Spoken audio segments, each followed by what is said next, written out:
Going on, BookTube? Here for my March of the Mammoths update. If you're not familiar with this readathon, it was Jason's brainchild over at Old Blues Chapter and Verse, and he was joined by Alex over at Bigalbooks and Lukas at Totally Pretentious, which is one of my favorite channel names. It's like, why didn't I think of that? Sorry, my camera's messed up. My sinuses are jacked up. Friend of mine's working on an RV, and I decided to go help. And there's a bunch of decayed wood and dust floating around, and it was not beneficial. So, yeah.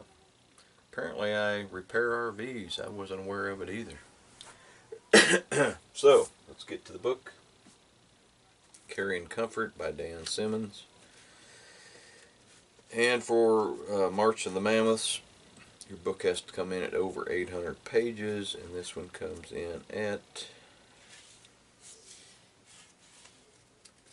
My outside dog's barking. Bear with me. 884.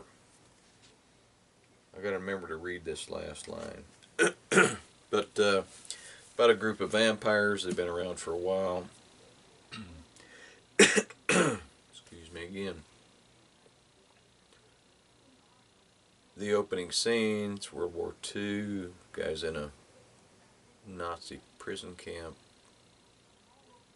and they come to basically off him, and he utilizes his power. Now, the vampires in this book, and there's a group of them,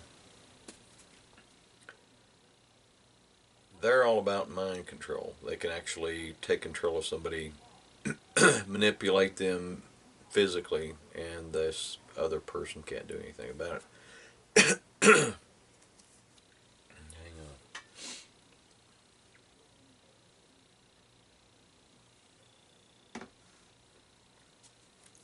So obviously there are power issues with this. I mean, if you can do this and you're a jerk, chances are you're going to do something bad. So we go from Hollywood to various places where these vampires live. A couple of them are supposed to be killed in a plane crash. Didn't quite work out that way. Sorry about my congestion. They come back. There's a competition between them. They score points for the difficulty of their victims. There's a lot of gunplay. There is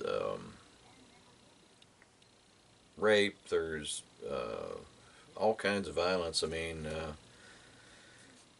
the one chick, I think it might be the main character, Melanie. Like I said, this is a long book, and I read it for the first time 28 years ago, so this is a reread, but I wanted to see how it held up. She takes control of basically this guy that tries to rob her, and he winds up wielding a scythe and just goes around decapitating people and all kinds of stuff. I don't do spoilers, but man.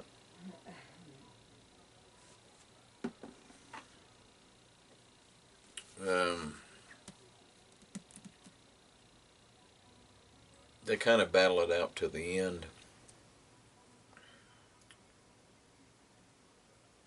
And the jerk, the Hollywood guy, this is probably a little bit of a giveaway, but he hangs in there. Well, a lot of them do, I mean, till the end. But here's the thing I don't understand, that if you're this powerful vampire, and I guess, you know, you have to drop your guard, so Obviously, there are certain people you can't manipulate. If somebody could pull out a gun and whack you, then I don't know, just me.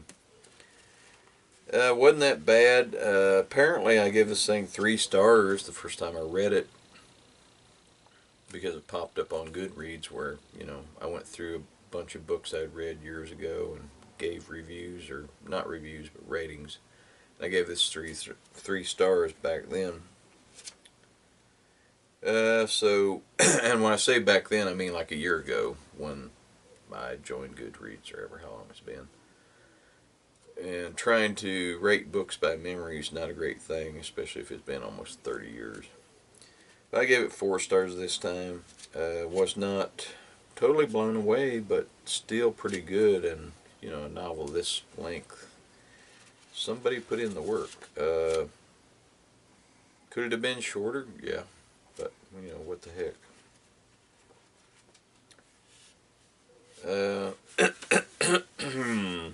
There were a few things I had issues with.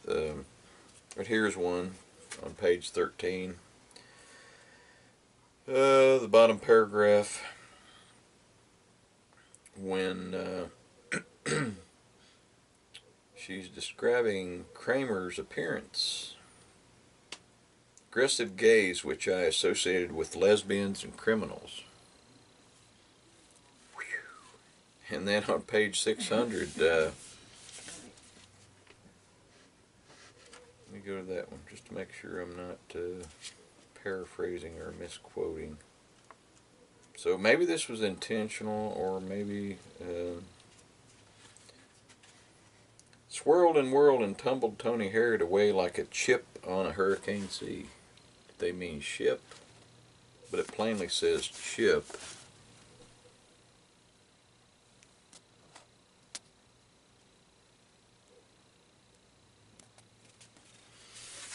Maybe one of the copy editors messed up or something.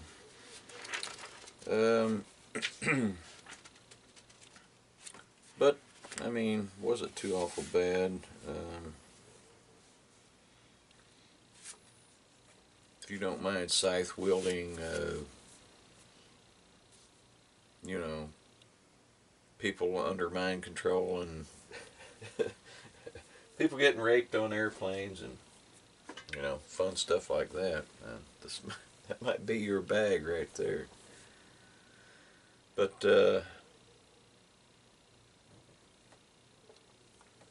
I was glad to be a part of this readathon, so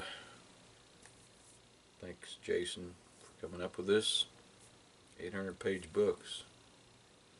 Quite a chore, especially if you've got other things going on. And then the co-hosts, like I said, were Alex over at Bigalbooks and Lukas at Totally Pretentious. So, cheers, my friends. I'm sorry I'm not more energetic, but it's been a long day, and a couple hours ago I was basically laying on a concrete floor trying to repair an RV, so that's my excuse. Cheers, everyone. If this comes along next March, count me in if I'm still around. So.